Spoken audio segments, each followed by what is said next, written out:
The nation of Ayutthaya has received some insane buffs in 1.31, so if you guys want to check it out and find out why Ayutthaya is so strong, then watch this video until the end. Ave Legion and welcome to my channel. My name is Ludi and today we're going to do our Ayutthaya starting moves guide. In this guide we'll be going over the initial diplomatic situation, your mission tree, early wars and later expansion, as well as the ideas that you should go for. From the very beginning, Ayutthaya starts with 20,000 units, and that is quite a lot of troops. It also has a mission that it pretty much can do from the very beginning that gives it a subjugation CB against Khmer. That means that we can make these guys our vassals from the 11th of December. No matter how big they are, you can still make them your vassal, even though they are a sizable nation. Conquering them province by province would take at least 2 wars otherwise. You also start off with a monument now, or at least with the option of building a monument, the Grand Palace of Bangkok, where you can have up to plus 33% governing capacity, yearly absolutism +1, AE reduction -10%, and vassal force limit contribution +50%, which mixes in amazing with your own national ideas that include income from vassals, liberty desire from subject development, diplo annexation cost, diplo rep, all of which make you the best nation to have a swarm of vassals around you. When it comes to the rivals that you should choose, go for Dai Viet and Khmer as well as Bengal. These normally are the only options you have to choose as rivalries. Sometimes Dai Viet might not be available, but if it is, of course, go for that. And do remember to send them both a scornful and a regular insult whenever you get a chance, so that you increase your power projection by 15 by sending both. You also start with 2 vassals, namely Ligor and Sukhothai, and you have cores on all of Sukhothai, so once you integrate them in 54, you directly integrate them in 1 month, thus increasing your overall development by about 40 development extra. Alliance-wise, you can pretty much ally anybody you want in the Southeast Asian peninsula except your rivals, and even everybody in Sumatra wants to be your friend. I do recommend, however, that you ally some nations such as Ava is a good choice, and a few other Burmese nations, but you want to attack and take over Khmer and this general area here with Champa, and as well as go into the Malaccan areas to take them out before they get too strong for you to take on later. Lanshan should be one of your initial targets also, but after you've secured the southern part, namely the Khmer area. When it comes to your estates, you want to summon the Diet and go for whichever agenda best suits you, followed up by seizure of land to get an extra 5% crownlands. For the monastic order, we'll be giving the oversight by the monastic order and the monastic temples. For the nobility, the supremacy over the crown, monopoly on gemstones and the strong duchies, and for the merchants guild, the monopoly on textiles, private trade fleets, and tropical city planning. Don't forget that you also have 2 light ships that you want to be sending off to protect trade in the Siamese trade node. And also don't forget to hire the free company, which is 9,000 units strong but only costs 1 ducat to maintain, which is insanely cheap. We're gonna need these guys to finish off the war against Khmer quite easily. Speaking of Khmer, if we get 1,000 likes on this video, I'm also gonna do a starting moves guide for the nation of Khmer. And guys, if you do enjoy watching my videos, do consider subscribing. It would really help me out so much and encourage me to make more videos like these in the future. Now that we got the self promo out of the way, let's talk about the mission tree. The mission tree is basically divided in 3 separate parts here. You have the initial subjugation of Khmer that you get. After you get all of Khmer as your subject, to fulfill the next one, you need to have at least 3 countries with the primary culture Lao. That means aside from Muangfang and Lanshan, you need to make 1 more country here. That means you gotta either release another nation in a war with Langshan or help their rebels release one of the 2 options, and that's gonna give you a permanent subjugation CB on Lanshan and everybody else that is Lao culture. Afterwards, you get more CBs on the entirety of South China, as well as a subjugation against Dai Viet beforehand, with the very last ones being permanent claims on the entire China subcontinent and a massive boost in points as your last mission after you take the mandate. On the right hand side, we also have, after we integrate Sukhothai, another subjugation CB on Lan Na, with more on Pegu, and then eventually claims and subjugation CBs on the Burmese region, though this is not going to be very helpful as we will be attacking Pegu quite early on in the game, seeing as we want to take the monuments that they have in the city of Pegu as well as the city of Dagon and work our way to the city of Pagan, which also has another great monument that's already at level 2 and can be upgraded to level 3 quite easily. Populate Ayutthaya requires they have 30 development in your capital, and you've done concentrate development at least 3 times. That's easy to do after we get our subject in Khmer, and we can also concentrate development in Ligor. Ligor has 22 liberty desire at the start. So what we can do here is we click on them and we go here, concentrate development. This gives you 5 development and gives them 10 liberty desire, but you increase your capital development by a little bit here, which is quite useful and builds up towards finishing this mission. Eventually, after you finish this tree line here, you get a permanent -5 dev cost in the Ayutthayan capital until the end of the game, and you can also get subjugation CBs on Malacca and claims on the entirety of the Sumatran and Malaccan areas, with other few claims around this area afterwards. So as you can tell, the Ayutthayan mission tree is mainly revolving around subjugations. After 1 month has passed, declare your war on Khmer with the subjugation CB. Make sure you don't confuse it with the rival one, and if they ally Pegu and Pegu doesn't have any other allies, go ahead and co-belligerate them, since you want to take some provinces from Pegu in this war. Also, they might sometimes ally Lanshang. What I normally do is I ally Lanshang before I even unpause in order to prevent them from allying Khmer, and I unally them later on before I'm ready to attack them. But until that point, it's actually good to have them as an ally, since you also get less aggressive expansion with them when you take over provinces around them. We're going to be rushing for their forces, and we want to take out their armies before they merge with their allies' armies. Also to note, the city of Angkor has the Angkor Wat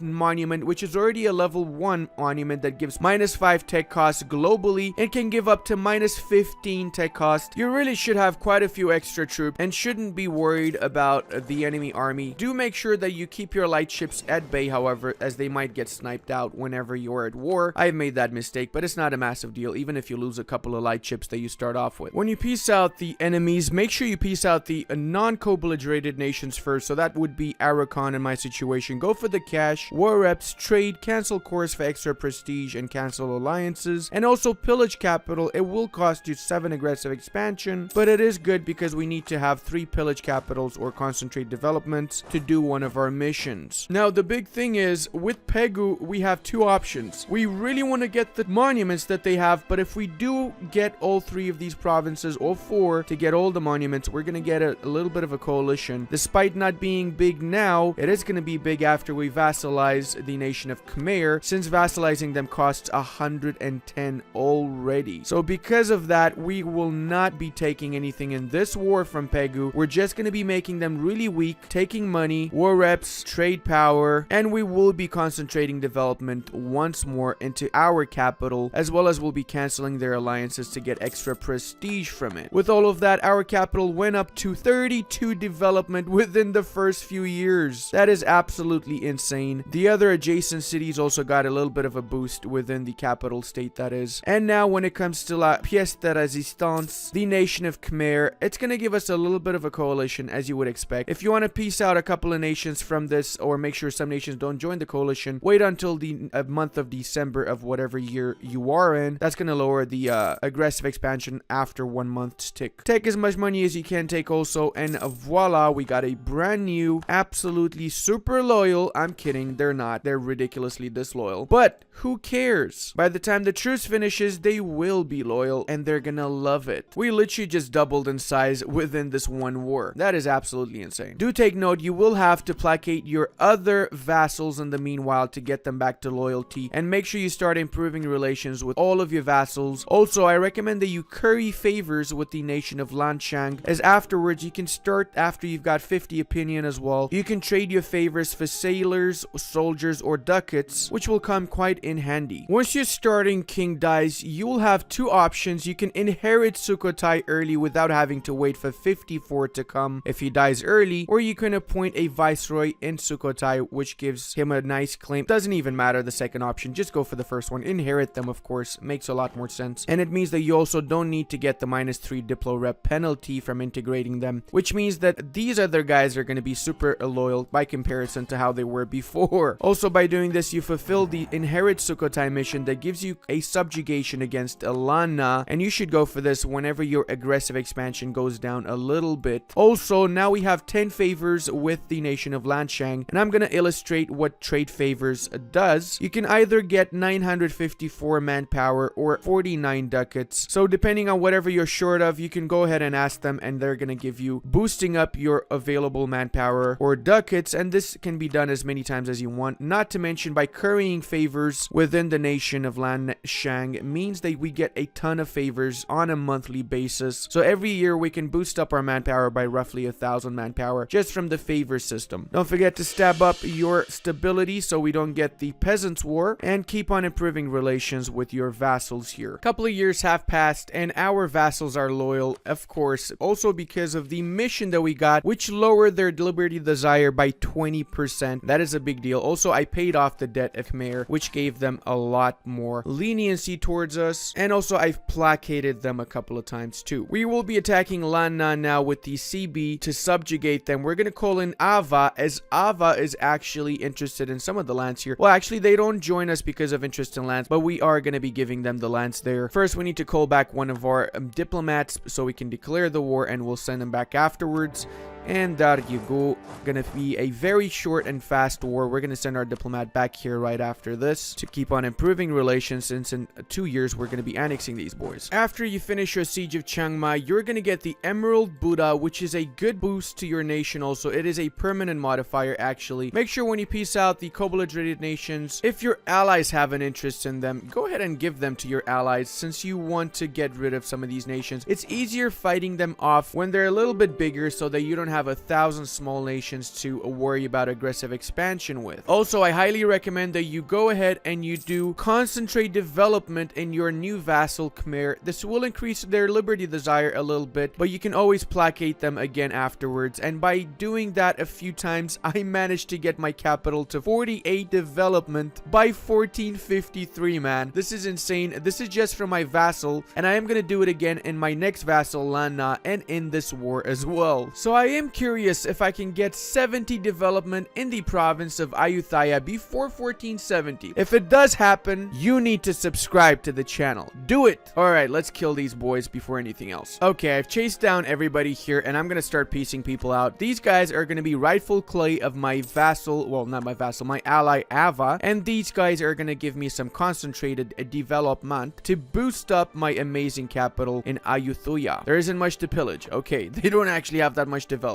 I guess you cannot do it when they have below a certain threshold of development. We'll just go for war reps and all that good stuff in that case, and I'm gonna cancel your rivals so you can give me extra PP. Sorry, prestige, not PP. And when it comes to the main boy here, Lanna themselves, we're gonna vassalize them. We are gonna have a small coalition, but it doesn't really matter that much. We can deal with pretty much anything around here. We're not gonna cancel their claims. We are gonna cancel their rivals, however, so we get a buttload of prestige that we can use afterwards to placate them. And booyah, we got our third vassal. We can also now do our mission, populate Ayutthaya, and we can also do cultivate a mandala, which gives us a monthly income from vassals plus 33%. To do the next one, we need to have our monument in Bangkok to level 3, so this is going to take a while to do that part of the mission tree. Whilst we're waiting for everything, we're also going to be attacking Champa so we can get some more pillage capital from them, and as such increase our development in the capital. We also can go ahead and concentrate development in Chiang Mai, but we are struggling with their liberty desire for the time being, so we'll not be doing that right now. We'll be doing that in a while. And after a short and easy war, we've managed to take them down. We got to bring one of our boys back. We're going to bring this guy back for the time being, 3 days, and then afterwards we're going to pillage the capital of Champa, bring all of that sweet dev into Ayutthaya for aggressive expansion. This means that we have a coalition of 3 nations we really don't care about: Dai Viet, this one OPM, and another one. Gonna go ahead and cancel their rivalries as well to get extra prestige. We got more development in our capital. We are now up to 52, and after we do this, we are now up to 13 more. That's all the way up to 62, so we are just 8 development shy of 70 by 1455. Okay, so we just need 8 more development. We do have problems with our vassals a little bit being disloyal, but no big deal. We will keep on improving with them, and everything's gonna be a-okay. So I've done a pro gamer move. I've went to my interest screen here, diplomatic feedback, and I've set some of these provinces that I have an interest in as provinces of vital interest so that my vassals can get claims on, and they just got a claim on the nation of Patani. That is perfect because I actually want to attack Patani, and we're going to be doing that just now. It's going to call in Siak as well, which is not a big deal. Siak doesn't have any other allies, so we're going to co-belligerate them, which means that we can go ahead and pillage capital in both of those places. Sending over the army into the south, this should be a very, very swift and easy battle. We also managed to get our first idea set unlocked here, and Siak is actually just an OPM now, so they don't really have that much dev, which means we cannot pillage dev, but we can feed them back their cores. So I might actually just vassalize Siak so I can establish a foothold in Sumatra. And the capital of Patani is taken. We need to wait for the capital of Siak to fall as well, but we did get 1,000 ducats, which means that we can actually go to our city in Bangkok and we can start building the monument. We can also decrease the time that it takes to build this from 10 years to less by investing some extra cash or manpower. Now that Siak's finished as well, we're gonna go ahead and we're gonna vassalize Siak, as we are gonna need a foothold here, and it's gonna make it easier for us to attack Malacca right after this, since having these guys as a vassal means that we can feed them back the cores in Malacca, as well as feed them all of the other claims they have around the area. When it comes to Patani, of course, we will just go ahead and just take the pillage capital, which should bring our capital to around 70, I hope. Let's see. 6 development, that's not 70, but it is close to 70, and it's gonna go to 70 after our war with Malacca. Go for all of these as well so you get some extra prestige. Prestige is vital in 1.31 to keep your vassals in check. Go back here. We're gonna keep this army here since we will be attacking Malacca right now. Actually, they're allied to a few nations in this area that I'm not really too worried about. Let's go take back our cores from them, and we will be attacking them with all of our might and all of our vassals' might, which is quite a little bit of troops actually. And we finished the siege of Pasai as well. Now we're gonna be going for the pillage capital, which is gonna transfer 6 development to our own capital. We're also gonna go for trade power, war reps, and cancel whatever alliances. Looks like we cannot cancel any, doesn't matter. Go for that, and we're also gonna peace out Malacca right after this. Give back the cores to our vassal Siak, and also pillage capital once again for 5 development this time. Cash, war reps, trade power, and there you go. Now we have how much development in Ayutthaya? We got 76 development by 1461 in freaking Ayutthaya. That is really ridiculous right now. I have to say 1.31 is kind of broken in this perspective. The pillage capital feature is ridiculously overpowered, man. I mean, I am getting as a country right now 13 ducats from tax income from Ayutthaya, almost 4 ducats alone from this one province. I'm also getting 3.82 from vassals because of the modifiers that I have and the big ass vassals as well. So guys, when it comes to your later expansion, after you've secured all of these areas here and you've established yourself in the Southeast Asian part of the world, I recommend you take care of whatever is left. That means cancel your alliance with Lanchang and destroy them, followed up by destruction of Dai Viet via subjugation, and of course everybody else in the Burmese area and in the Indonesian area and Malaccan trade area. When it comes to your ideas, I highly recommend you go for exploration ideas first. You might be wondering why exploration and not expansion. There's a reason for that, and that is because you should definitely colonize Australia, especially now with the newly added nations and provinces in that area, and make your way to Africa and the New World. Maybe you can even spawn in colonialism in Ayutthaya rather than Europe, which will help out so much and is quite doable before 1500 to get colonies in the New World. As a second idea, always go for quantity ideas to boost up the already overpowered numbers of troops that you have. And as a third idea, go for religious ideas, which is going to give you a CB against everybody in the world, as not many people outside of Southeast Asia actually are your religion. Speaking of religion, make sure you go for the Temple of Lhasa, which grants global missionary strength and religious unity plus 75 to people that are Theravada Buddhist. That means